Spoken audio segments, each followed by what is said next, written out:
Hello जय हिंद दोस्तों, आप सभी का स्वागत है आपके अपने यूट्यूब चैनल नौकरी तक पे।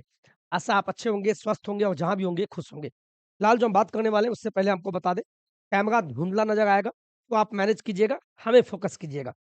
सबसे पहले हम बात करने वाले हैं आप सभी के लिए कि आप सभी परेशान हो गए हैं कि सर सीटेट का रिज़ल्ट आ गया और हम फॉर्म भरना चाहते हैं और आपको मैं बता दूँ आप एलिजिबल हैं। लेकिन इस दुविधा में फँसे हुए हैं कि सर्टिफ़िकेट नंबर और पब्लिश डेट में क्या लिखें? दूसरा, अदर स्टेट के साथी जितने भी हैं उनके लिए एक बुरी खबर ये है कि बीते दिन औरंगाबाद से एक लेटर आया और औरंगाबाद ही नहीं प्रत्येक 38 जिला में भी कि जिनका भी नंबर खासकर महिला के साथ दिक्कत हुआ है कि 90 से कम था सीटेट में और वो फॉर्म भर दी, सिलेक्शन भी हो गया, लेकिन सिलेक्शन के बाद उनको बाहर कर दिया गया। गलती उनकी भी थी, जो जब वीडियो बनाते हैं तो आप देखते नहीं हैं। तो इसी पर तमाम खबरें पर हम बात करने वाले हैं और सबसे पहले हम बात करते हैं अदर स्टेट को लेके।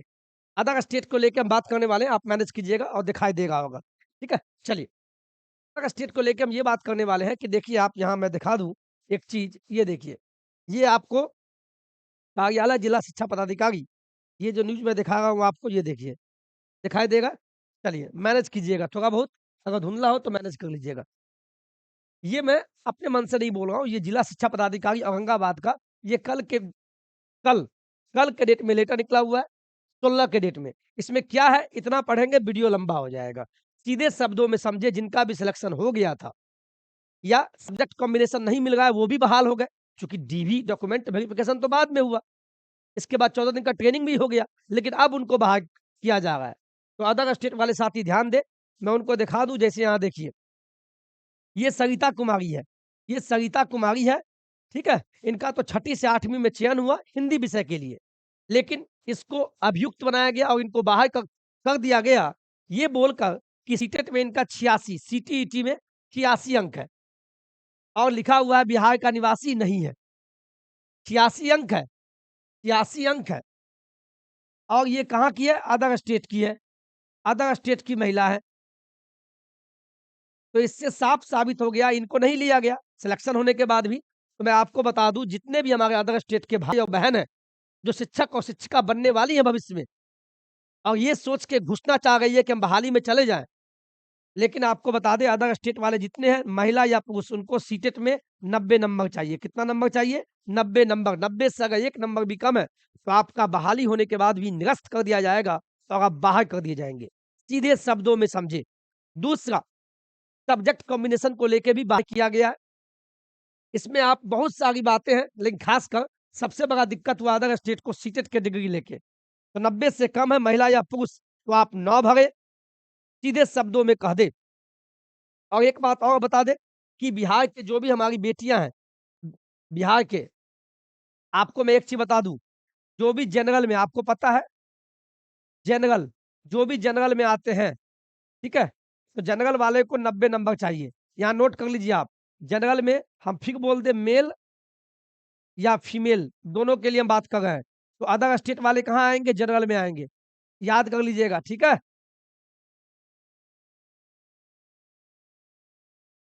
अदर स्टेट वाले को 90 नंबर चाहिए, महिला या पुरुष, समझ गए? चलिए, अब आगे बढ़ते हैं। जो भी बिहार के निवासी है या बिहार की बेटी है, कोई भी है, अगर आप जनरल में आती हैं, हम अभी बात कर रहे हैं कहाँ की? बिहार की। अगर आप बिहार के हैं,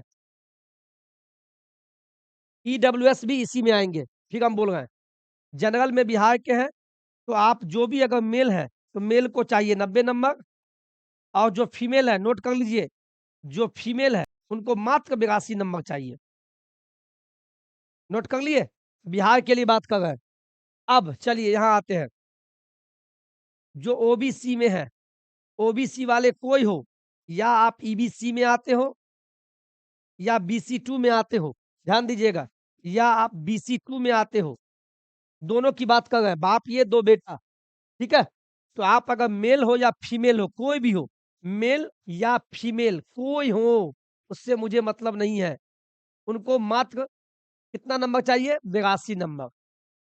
नोट कर लीजिए, ओबीसी की मेल या फीमेल उन सभी को कितना चाहिए? 82 नंबर। बाद में दिक्कत नहीं होनी चाहिए और ये भी हम बिहार के परिदृश्य में बात कर रहे हैं। नोट कर लीजिए। अब आते हैं जो भी एससी, एसटी में आते हैं उनके लिए, एससी, एसटी या जो पीएच कैंडिडेट है, ठीक है? उन सभी के लिए 75 75 अगर सीटेट में तो आप एलिजिबल हैं। कोई दिक्कत नहीं है। चलिए, यही सारी सूचनाएँ थी जो हम बताने का प्रयास किए। तो अदर स्टेट वाले के लिए बुरी खबर है, 90 से 1 नंबर भी कम है तो आप फॉर्म मत भरना, ठीक है? और एक एक प्रश्न और है, वो भी हम बता ही देते हैं। अभी तो रिजल्ट आया, 15 फरवरी को सीटेट का जनवरी वाले का रिजल्ट आया, तो ऑल ओवर इंडिया की बात कर रहे हैं। अगर आप जनरल में हैं, जनरल के लिए 90 नंबर रखा गया है, ठीक है? और जो ओबीसी, एससी, एसटी अगर उनका 82 है, तो वो पास माने जाएँगे। ये हम सीटेट का बता रहे हैं, ऑल ओवर इंडिया के लिए, ये नियम है। बिहार का हम बता दिए, ये सेंट्रल में अगर आप रिजल्ट देखते होंगे, अगर आप जनरल में हैं, मेल या फीमेल, ऑल ओवर इंडिया की बात कर रहे हैं, 90 आया या 90 से ऊपर तो आप पास माने जाएँगे और आपके मार्कशीट और सर्टिफ़िकेट 15 मार्क्स तक या 16-20 मार्क्स तक आपको डिजी लॉकर में आ जाएगा। मार्कशीट और सर्टिफ़िकेट दोनों आएगा। और जो केंद्र लेवल पे ओबीसी, एसटी, एसटी में अगर मिनिमम 82 है, 82 से ये मतलब 1 नंबर नीचे होगा, तो आप फेल माने जाएँगे। तो 82 या इससे ऊपर है, तो आप पास माने जाएँगे और आपका मार्कशीट और सर्टिफ़िकेट डिजी लॉकर में आज से 1 महीना के अंदर में आपका आ जाएगा। अब बिहार के साथ ही बोलते हैं, सर मेरा ये है कि नहीं हम तो 75 नंबर लाए हैं, 76 नंबर है, हम एससी, एसटी में आते हैं, तो मेरा तो सर्टिफ़िकेट नहीं मिलेगा, बिल्कुल नहीं मिलेगा। आपको बस मार्कशीट दिया जाएगा। क्या दिया जाएगा? मार्कशीट और मार्कशीट के आधार पे आप फॉर्म डाल दीजिएगा। अब बात आती है जो सीटेट जनवरी में पास हुए हैं। चलिए, ये लेते हैं। यहाँ देखिएगा, ये देखिए, जो भी सीटेट जनवरी 2024 में अभी रिजल्ट आया है, 15 फरवरी आपका पब्लिश डेट कब है? 15 फरवरी को आपका रिजल्ट आ गया, तो आप फॉर्म भर सकते हैं।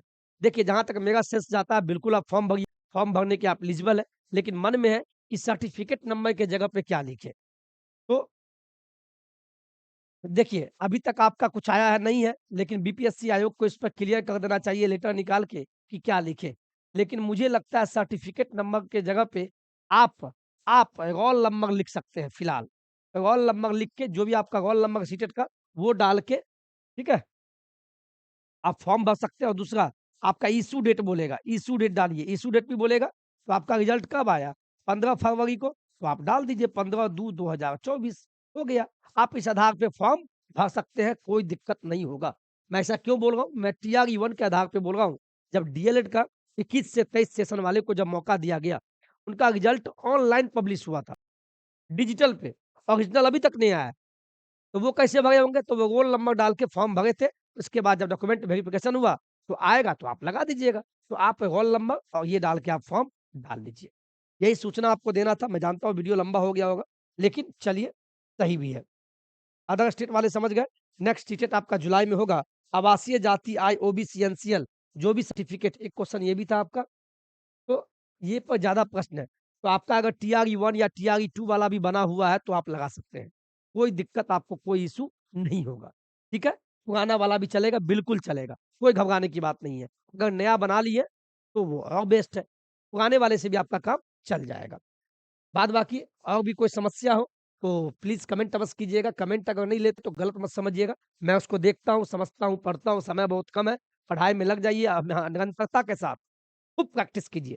टीआरई 1, टीआरई 2 का जो भी प्रश्न पत्र है, उसको तो बना डालिए, बना ही डालिए।